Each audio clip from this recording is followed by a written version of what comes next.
Terry and the Pirates. Does grim, unexpected danger lurk in the forests of the snow-covered Kunlun Mountains near the Chinese town of Minchow? Well, that's where Terry Lee and his friends are, and we'll join them in today's strange, transcribed adventure in just a moment. Terry and the Pirates is brought to you by the makers of Libby's Pineapple Juice, one of Libby's 100 famous foods. You know, kids, right now we're getting pretty close to the swellest season of the whole year. The season that's chock full of luau's. Well, says you, what in the heck is a luau? Well, I'll give you the dope. Luau, boys and girls, is the Hawaiian word for feast. Yes, if you went to a banquet in Hawaii, you'd be attending a luau, and you'd probably have roast pig and poi and a great big glass of pineapple juice. Travelers to Hawaii say Hawaiian pineapple juice is just about the swellest tasting drink they ever met up with.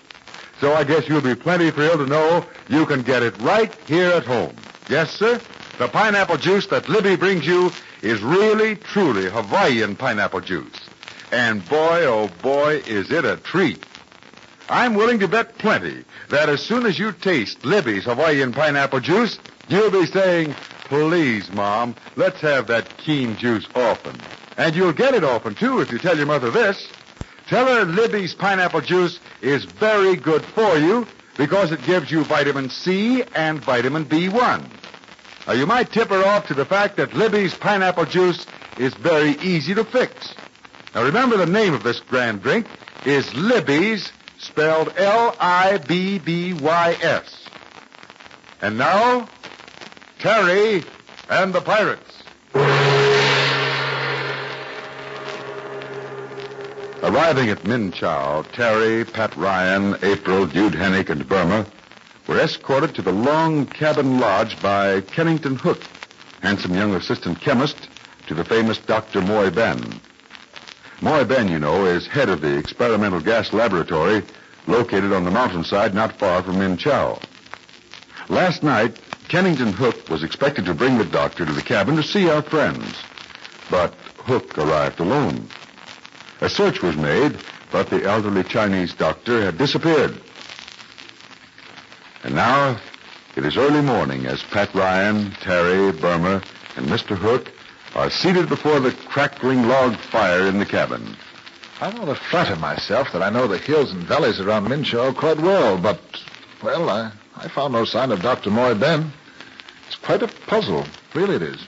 I called the gas laboratory on the hill beyond the town. Somebody, the watchman I suppose it was, said Dr. Ben was not there. Oh, poor old chap. A man just doesn't vanish into thin air. Even in China, it isn't being done this year. Well, let's check back. What do you mean, check back, Mr. Ryan? I told you exactly what happened. I stopped in at the doctor's and extended Burma's invitation to him to visit this cabin last evening. He thanked me in his quaint Chinese way, said he was very busy at the moment, but would be right along. Yes? Well, I stopped in town for a moment, then came up the path to this cabin. When I arrived here, the doctor had not shown up, and, well, the rest of the story you know. The doctor liked to walk quite a lot, huh? Oh, yes, Terry. You see, his laboratory work was very confining. Whenever possible, he would walk to and from his rooms. In fact, he had no use for the automobile the Army had placed at his disposal. I used it most of the time. He'd never even ride in it. Oh, why didn't you drive the car up the road here last night, Ken? Knowing I would not have the pleasure of your company for a moonlight ride, Burma, I decided on a bit of walking exercise myself. Well, you know the doctor fairly well, Hook. Perhaps you have some explanation for his continued absence. I'm quite sure all those who know the doctor will agree with me that although a very great man in his chemistry and study of poison gases, Moy Ben was, shall I say, eccentric. Shall you? Well, he was odd, to say the least. In what way, Mr. Hook? Oh, in many ways, Terry. He'd work like mad, night and day, weeks on end, and suddenly be gone for a week or more. And when he came back, he never explained where he'd been? Well, not to me. But you're his assistant, Ken. Burma, my dear, there is, or was, only one Dr. Moy Ben. He is the world's greatest expert on poison gas, on chemical warfare. He was years ahead of his time. His experiments up the hill have been amazing. I assisted him, yes, but I was not in his confidence. I see. And in what other ways was he eccentric? Well, his habit of writing innumerable notes to himself, always scribbling random ideas and reminders on scraps of paper. His laboratory office was littered with them. Well, a lot of people have that habit, writing notes to themselves. Yes, Burma, especially when they're absent-minded. Let me see now. Perhaps I have some of his handiwork with me. Let me poke through my pockets here. Oh, here, yes. Yes, here we are. Reminder, written in English. Scribbled on the torn margin of a newspaper. What does it say? Can't quite make it out in the firelight. His writing was rather difficult to read anyway. Perhaps you can make it out. I'll try. Yeah, he's written here, formula papers from Hennick. Let me see it. Here you are. This is Dr. Moyben's handwriting, I suppose. You'll find notes like that all over the laboratory. Did Hennick have formulas for the doctor, Pat?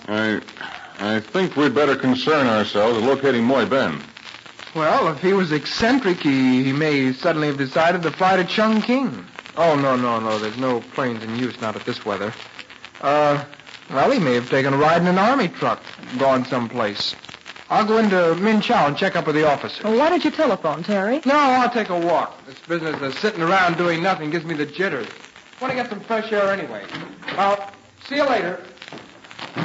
Patient young chap, what? Well, before we go to the army men about the doctor... Army men? Not going to bring them into this, are you? The man has disappeared, Mr. Hook. We need all the help we can get to locate him. Unless he turns up within the next few hours. Oh, Pat's right, Ken. The army men should be notified. There's one thing I'd like to do first, however. I noticed an odd-looking fellow chopping wood outside our cabin and back. Oh, you mean the caretaker. Yes. I had him sent here to do any odd jobs. He's an old idiot. Harmless, of course. What do you want of him, Pat? I'm going to talk to him. Won't get much from him, Ryan. He's as dumb as an oyster. Well, he's not Chinese from what I could see, or is he? No. He goes by the name of Nimero.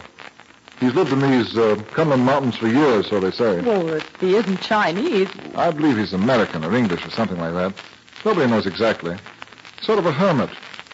Nobody knows where he lives, in fact. Well, I'm going out back and talk to Hermit Nimero. Attaboy. Do things the hard way, Pat.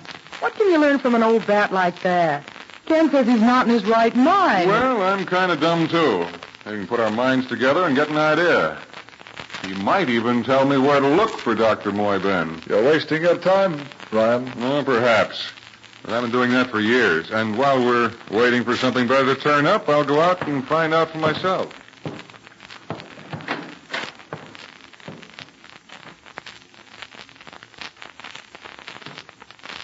Good morning, Mr. Nimero. My name's Ryan. I'm spending a few days at this cabin with some other people. Thought I'd come out and say hello.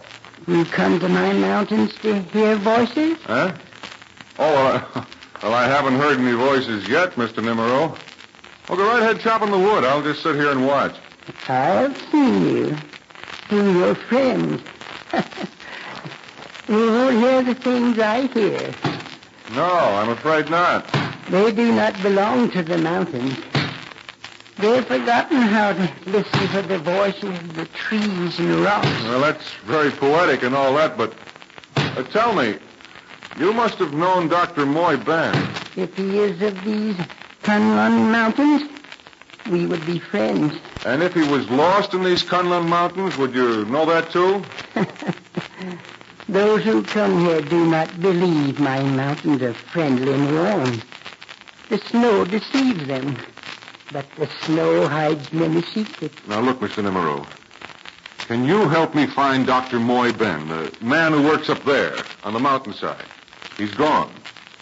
Under the moon last night, there were voices, strange new voices, down in the Pine Valley. They did not belong among my trees and rocks and white snow, but I heard them. As cold as the night air, cursing. Now, wait. Were they real voices? I only heard them. But they destroyed the silence among my trees. Say, could you take me to the spot where you heard them? Well, there's a full moon tonight. If you're not afraid of the full moon, it sometimes does strange things to people. If you're not afraid. No. No, I'm not afraid.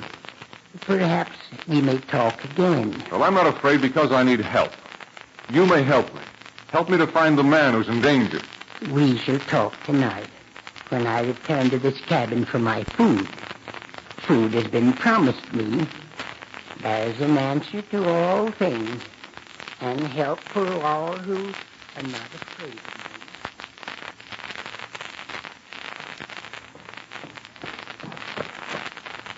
What are you putting your coat on for, Pat? Are you going out? Not so loud, Terry. I'll tell you later. What time is it? About 10 o'clock. Well, there's a full moon tonight, but... No. Look. I've got a date with a fellow who's just a bit crazy. But maybe he can help me locate Dr. Moy Ben. Now, let's not talk about it. I bet that's Mr. Hook. Why doesn't he move his trunk to the cabin? He's here most of the time anyway. Well, okay, you entertain him. You and Burma and the others. I'll go for a walk. Now, let's go in the other room. Well, evening, Rod. Terry. Going out, Rod? Oh, just for a bit of fresh air. Wonderful night. Wonderful. Cold, crisp, and clear. There's a full moon, Don't too. tell me you've been hunting in the moonlight, Mr. Hook. Hunting?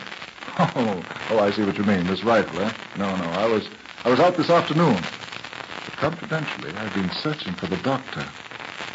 No news, sorry to say. I'll just drop in here for a moment. Say, that's a mighty fine rifle, Hook. Yeah, so it is. Here, look it over. I say, what news of Moy Ben from here? Nothing to report. Sure is a swell rifle. Well, I'll be on my way. Let's go and look around for a while. Be back soon.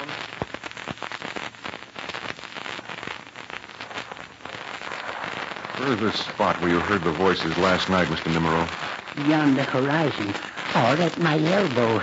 The mountains play strange tricks, you know. There was a full moon last night, too. You say you heard voices early in the evening, somewhere in this valley. All voices are twisted like the trees.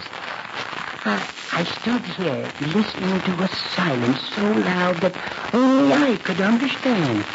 Across that open space, down where moonlight paints the snow, voices of strangers, voices out of tune with my mountains. Hey, look here, Nimero. Huh? These voices you heard. They made these footprints through the snow. There's two people. Look here. They came from that direction. That is so. They came from the town. Right, and they stopped beside these fir trees and then started off in this direction. You any idea where these footprints might be leading to? There are many places in the mountains to hunt. Down on your face, in the snow. That was a rifle. I know the sound. Look there. The bullet struck this small fir tree beside us. You can see where it splintered the wood. Let me have a hatchet there in your belt. I want that bullet. Yes. This bullet may come in handy. I want to find out who's so anxious to stop us from investigating the tracks in the snow. Here we are. I'll take this back to the cabin and whittle away the rest of the wood. A rifle bullet, eh? That's rather interesting. My friend Kennington Hook had a rifle this evening, and it might shoot a bullet like this. Hey, come along. Let's get back to the cabin without getting shot at again. Yes, someone is anxious to stop Pat Ryan from investigating the tracks in the snow. Could it have been Dr. Moy Ben's young assistant? I'll give you just a bit of a clue in just a moment, so stand by.